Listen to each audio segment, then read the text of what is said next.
start. That is a tremendous responsibility. Freedom brings responsibility.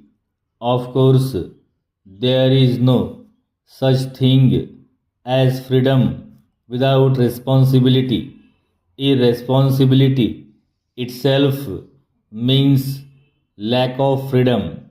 Therefore, we have to be conscious of this tremendous burden of responsibility which freedom has brought the discipline of freedom and the organized way of working freedom. But there is something even more than that, the freedom that has come to India by virtue of many things inevitably leads India to play an important part in world affairs. It is not a question of our choosing this or that. It is an inevitable consequence of what India is and what a free India must be. And because we have to play that inevitable part in world affairs, we have another and greater responsibility, Para.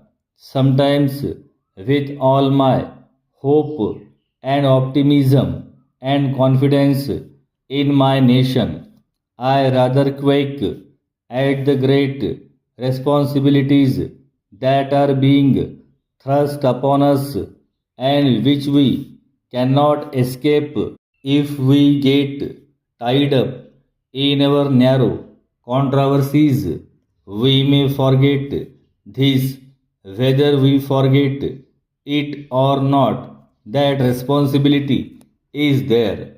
If we forget it, we fail in that measure. Therefore, I would beg of this House to consider these great responsibilities that have been thrust upon India and on us in this House because we represent India in this as in many other spheres and to work together in the framing of the Constitution, always keeping that in view, for the eyes of the world are upon us and the hopes and aspirations of a great part of the world are also upon us, Para.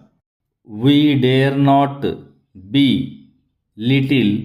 If we do so, we do an in ill service to our country and to the hopes and aspirations of other countries that surround us. It is in this way that I would like the House to consider this Constitution first of all to keep the objectives resolution before us and to see